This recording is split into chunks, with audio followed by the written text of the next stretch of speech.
Canal 9 et la Fondation Lennartz, Santé personnalisée et Société, vous présentent l'Antidote.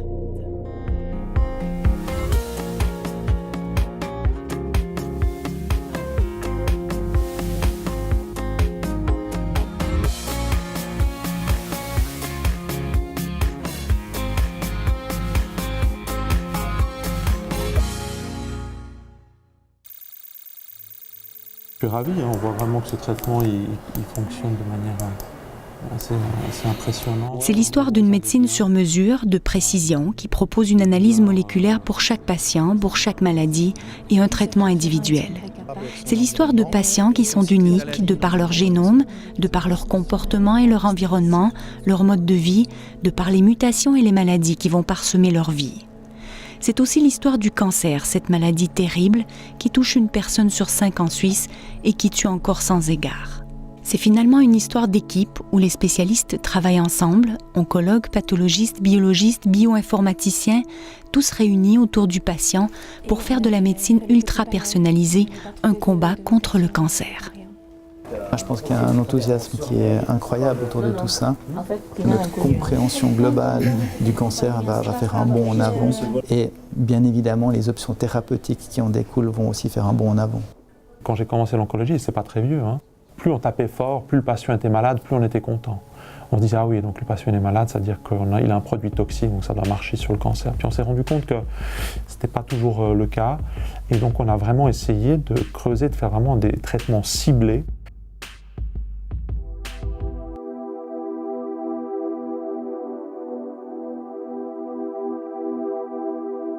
J'aimerais discuter le cas de M. MF, un patient de 55 ans qui est connu pour un mélanome métastatique pulmonaire au niveau de la plèvre et métastase hépatique. Le patient est aussi connu et très importantement pour un greffé rénal actuellement sous immunosuppression. Sur la nouvelle biopsie, c'est une biopsie d'une métastase hépatique de son mélanome.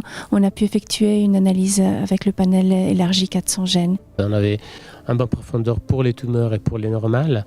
Là, on a détecté plusieurs mutations, en particulier une mutation au niveau de la MAP2 K1. C'est un patient qui a quand même eu un bénéfice aux anti-CTLA4 et dans ce sens-là, un anti-MEK pourrait être une bonne idée. On sait que c'est des molécules qui sont plutôt immunostimulantes. Toute l'histoire de François Menou et de son cancer est résumée dans ces termes techniques échangés aux tumeurs board moléculaires. Ce patient a eu un cancer de la peau, un mélanome en 2003, un petit grain de beauté qui saignait derrière l'épaule. Il s'est fait enlever ce mélanome, le ganglion sentinelle et la chaîne ganglionnaire. Puis plus rien pendant 10 ans. Sauf que M. Menou souffre également d'un syndrome néphrotique depuis l'âge de 3 ans qui a épuisé ses reins. Donc après une période de probation suite à son cancer de la peau, il a reçu une greffe de rein en 2010. Et en 2014, le cancer est revenu. Ils ont trouvé une lésion métastatique à la périphérie du lobe supérieur droit. Donc là, 2 petits coups de ciseaux et c'est loin.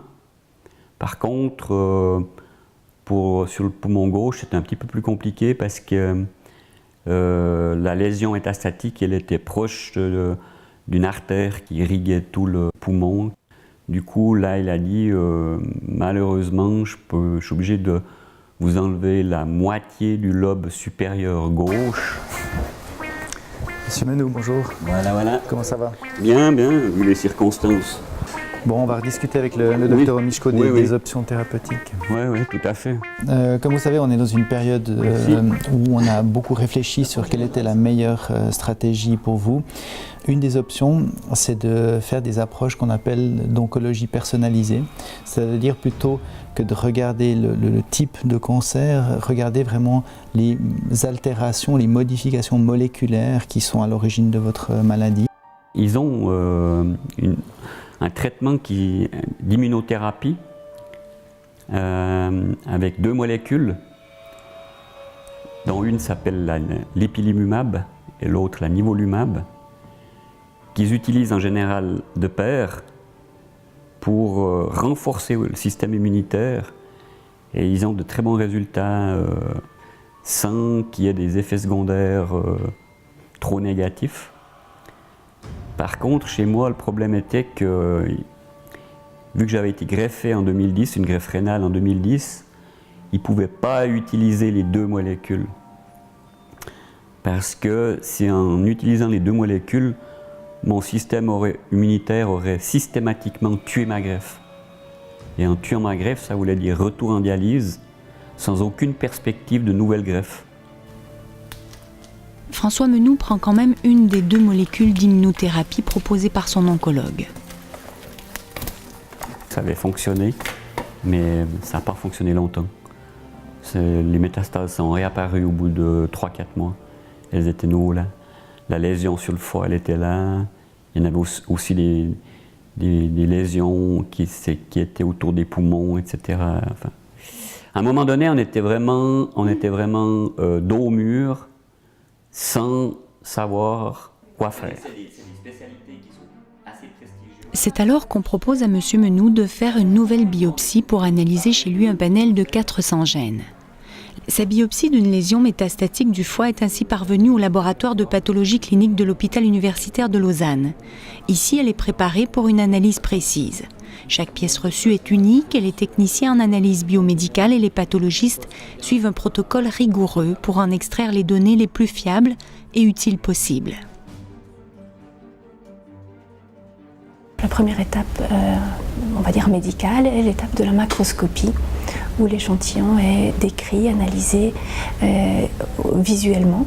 Et ensuite, une coupe en tranche très fine de ce bloc.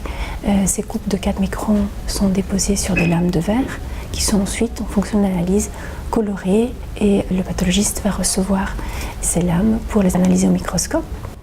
Ensuite, sur la base de l'aspect morphologique de ces tissus, il va poser l'indication à effectuer des analyses complémentaires qui peuvent être des analyses, par exemple d'immunohistochimie, qui vont permettre d'étudier les protéines qui sont présentes dans cette tumeur, qui permettent de caractériser ultérieurement cette tumeur.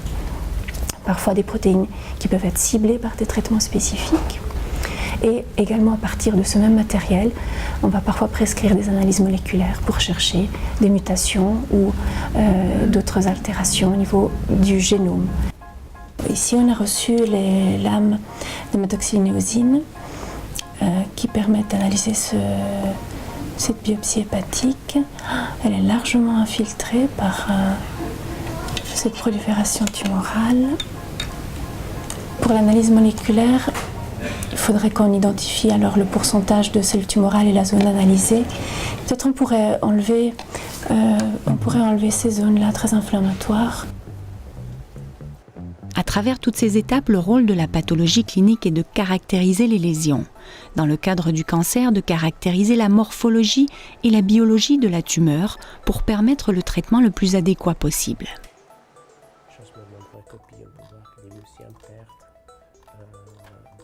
Les experts discutent de la tumeur métastatique de François Menou. Sa biopsie a été livrée, préparée, enrichie, analysée. L'expertise morphologique, tissulaire et médicale des pathologistes a livré toutes ses connaissances sur la maladie. En réalité, elle est massivement infiltrée par la tumeur. Et on avait estimé à 80% de cellules tumorales en enlevant quelques zones inflammatoires. Eduardo Misialia prend la main. Il est bioinformaticien et s'occupe d'analyser le séquençage de l'ADN. Des mélanomes cutanés. Nous, on va prendre un échantillon avec de l'ADN qui arrive dans plusieurs cellules de tumeur. On a 1 million de lettres, on ne peut pas les passer, s'amuser à passer lettre par lettre, mais on utilise des algorithmes, qu'est-ce qu'on appelle des scripts, pour aller à chercher dans ces milliards de lettres s'il y a des changements. Donc à travers le séquençage, vous arrivez avec toutes les mutations qui vous intéressent au niveau de l'ADN et vous comparez avec des bases de données. C'est ça, qui sont disponibles online sur Internet. C'est typiquement des universités, c'est typiquement des institutions publiques qui ont parfois des groupes, des chercheurs qui font un site pour partager ce type d'informations. Le génome humain contient 3 milliards de lettres. Les analyses d'Eduardo portent sur 500 000 à 1 million de lettres pour le plus grand panel. Certaines mutations sont connues, mais il n'existe aucun traitement à ce jour. Il faut donc cibler l'information. Le bioinformaticien est un filtre pour l'oncologue. Il interagit avec les bases de données pour interpréter les résultats.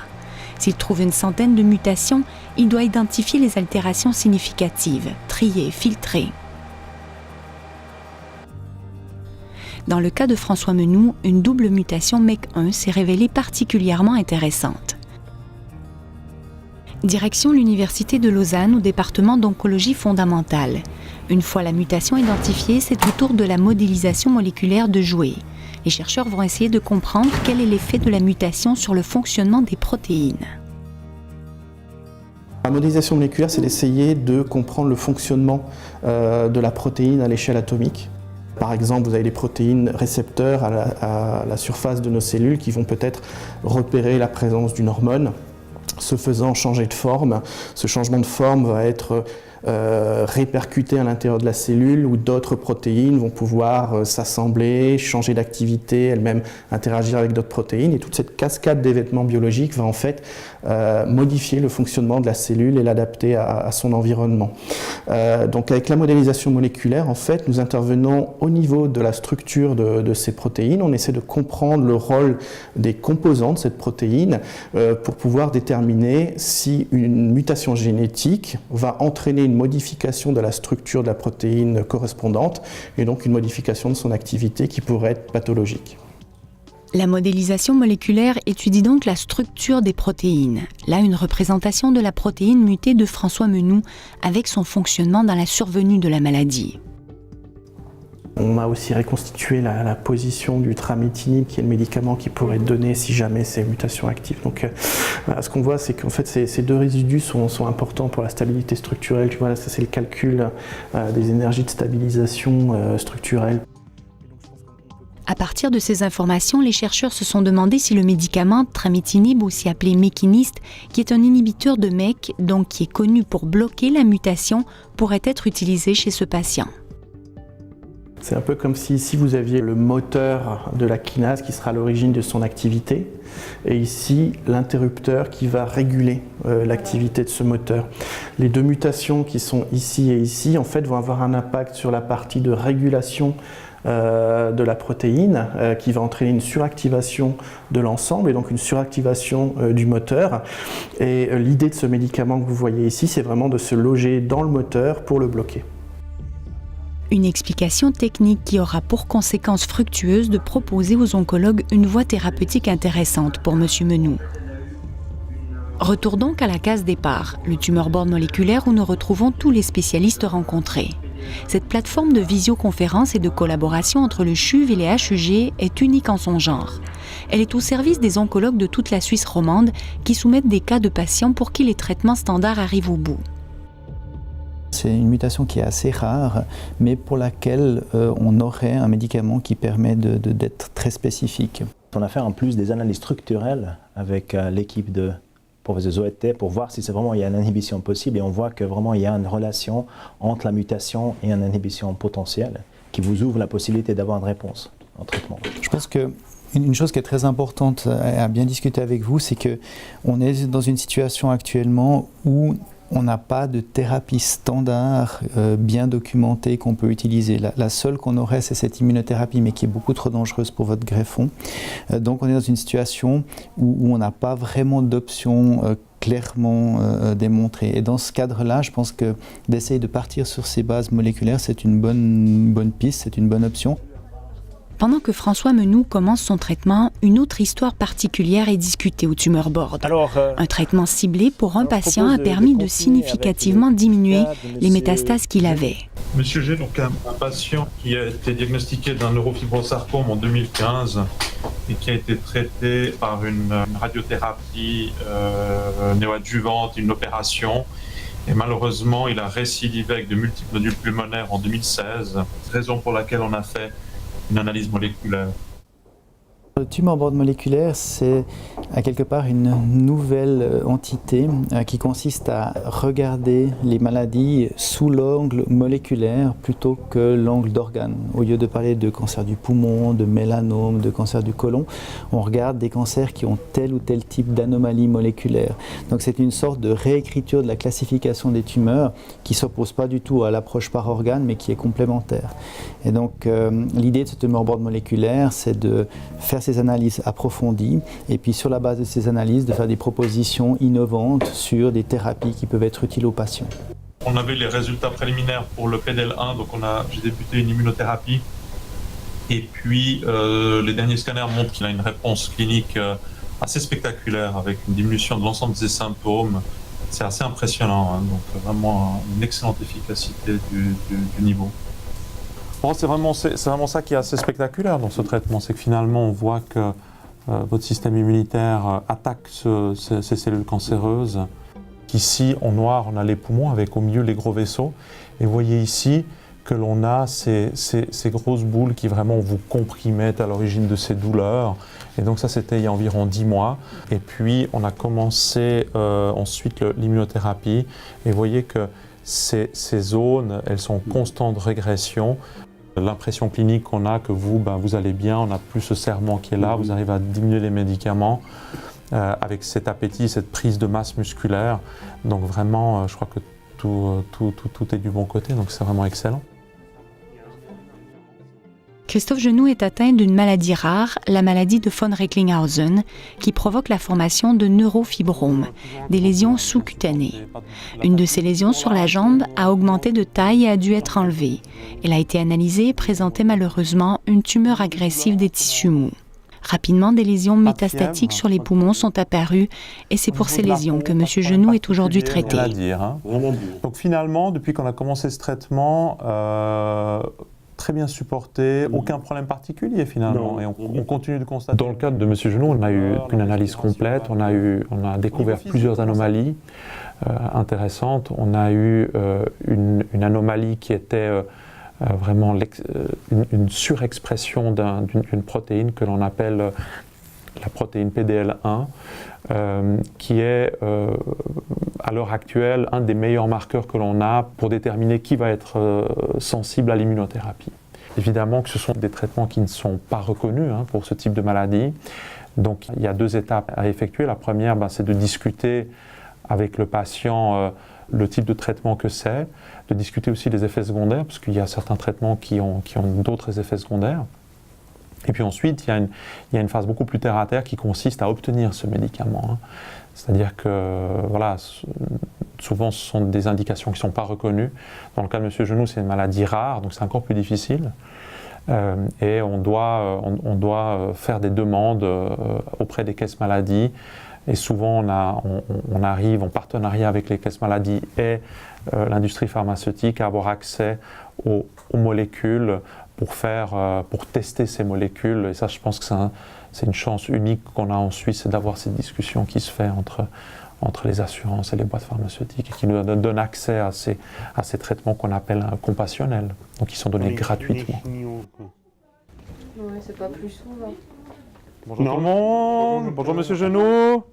Tout se passe bien, là on a fini, je peux vous serrer la main. C'est donc un traitement par immunothérapie qui a été proposé à M. Genoux. Des injections intraveineuses toutes les 2 semaines de médicament, le nivolumab, qui consiste à booster son système immunitaire pour lutter contre le cancer. Chez ce patient, les spécialistes ont découvert qu'il serait un très bon candidat à ce type de thérapie et ils ont eu raison. D'accord, s'il y a quoi que ce soit, je suis au bout du téléphone. Depuis qu'on a commencé cette immunothérapie, on continue de voir une amélioration et à une époque, je pensais que j'allais le perdre. Maintenant, on est en train de réfléchir à le renvoyer au niveau professionnel. Donc, c'est vraiment une réussite thérapeutique. Là. Si vous voulez, le but maintenant, c'est de trouver un traitement spécifique pour chaque patient. Et alors, on le trouve de multiples manières. La première, c'est la partie moléculaire.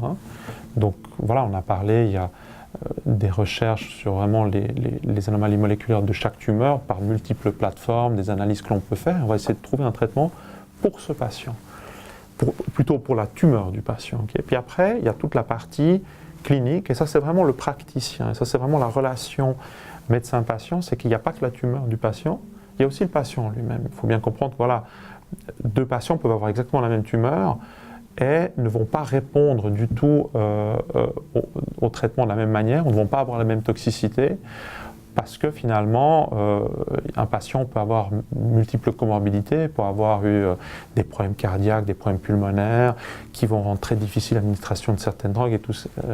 Et vraiment, ça c'est l'importance aussi de la relation médecin-patient.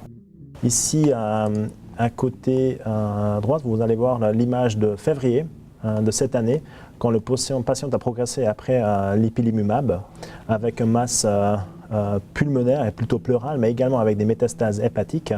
Et après 2 mois de traitement, 2 mois et demi de traitement, vous voyez que les métastases hépatiques sous inhibiteurs de MEK ont bien diminué. Il montre vraiment une réponse clinique. Il a aussi repris. Nous revoici au tumeur board moléculaire. François Menou suit son traitement depuis 2 mois et le premier scan révèle une diminution des métastases. Pour voir la continuation de la bénéfice. Avec la dose maximale, au bout de 2 semaines, j'ai eu vraiment beaucoup de soucis, quoi. Beaucoup d'effets secondaires, saignement du nez, la peau qui séchait, qui se craquelait, mal de tête, la vision qui se troublait, des maux d'estomac terribles. On a recommencé avec une dose beaucoup plus faible. On a commencé avec 0,5 mg, puis là actuellement je suis à 1 mg, mais là je sens qu'un mg c'est la dose maximum. Je ne pense pas que je pourrais aller plus haut. Je toussais beaucoup. Elle était assez forte et assez gênante. Depuis que je prends le mécanisme, j'ai plus de... La toux a complètement cessé, quoi. Et quand j'ai arrêté, c'est marrant, j'ai arrêté 3 semaines, la toux avait recommencé un peu. Et là, j'ai recommencé à en prendre et je tousse pratiquement plus du tout. On est en avril, fin avril, ce que vous voyez que très bien diminué, les métastases au foie, ils ont beaucoup moins de captation, mais aussi ils ont diminué en taille, et aussi la plèvre. C'est exactement ce qu'on a attendu vu la diminution de vos toux. Et en fait, avec la continuation de traitement, on espère qu'il y a encore une meilleure réponse qu'actuellement. Ça nous indique aussi que vos tumeurs dépendent beaucoup de cet inhibiteur, de cette cible moléculaire qu'on a retrouvée, raison pour laquelle il faut continuer. Comment vous voyez la suite du traitement? Est-ce que si tout d'un coup on remarque que le médicament ne fonctionne plus, ou comment est-ce qu'on voit la suite? Bien évidemment, à cause de la rareté de cette mutation que vous avez, on n'a aucun recul. D'ailleurs, vous seriez dans la littérature qu'on a essayé de voir, vous seriez la 2e patient.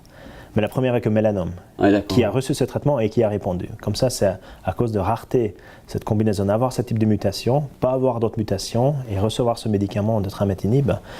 Cette combinaison des faits est rare et il n'y a pas d'autre. Donc, si je comprends bien, je suis un cas intéressant. Vous êtes un cas unique. Comme tous les patients, vous êtes un cas unique. Et c'est ce qui est important dans la personnalisation d'oncologie. On aimerait même encore plus personnaliser, comprendre beaucoup plus de votre biologie, de la biologie de votre tumeur et aussi votre corps, parce que c'est votre corps finalement qui va réagir. C'est un domaine qui change de semaine en semaine. C'est vraiment les poussées technologiques qui nous amènent à chaque fois ouvrir une nouvelle boîte de Pandore, où on a une richesse d'informations qui nous arrivent en aide pour gérer le patient, mais qui est aussi évidemment une complexité extrême. Donc maintenant vraiment le challenge, c'est d'arriver à amener cette information vers le patient pour l'aider à vraiment prendre la bonne décision clinique. Plus de 350 patients ont été exposés aux tumeurs board moléculaires sur l'année 2017. Certaines tumeurs ont répondu de manière spectaculaire sur des bases moléculaires, d'autres n'ont pas eu autant de succès. Parfois la réponse est qu'il n'y a pas de traitement efficace, ce qui évite aussi de faire des chimiothérapies pour rien. Parmi ces patients, il y avait François Menou avec son cancer de la peau, sa mutation MEK1, une greffe de rein qu'il veut évidemment maintenir, un travail à 100%, une philosophie de vie comme Achille qui préfère une vie courte mais glorieuse. Il y avait aussi Christophe Genoux qui vit au jour le jour, qui est très attaché à sa famille, aussi motivé à retourner sur le marché du travail. Il est atteint d'une maladie rare génétique mais garde un moral toujours positif. Comme eux deux, chaque patient est unique, chaque maladie l'est aussi. Le cancer en toile de fond, la médecine oncologique est à un tournant. Personnalisée, de précision, elle offre aux patients des soins brodés sur mesure, plus performants, qui peut-être s'étendront à toute la médecine de demain.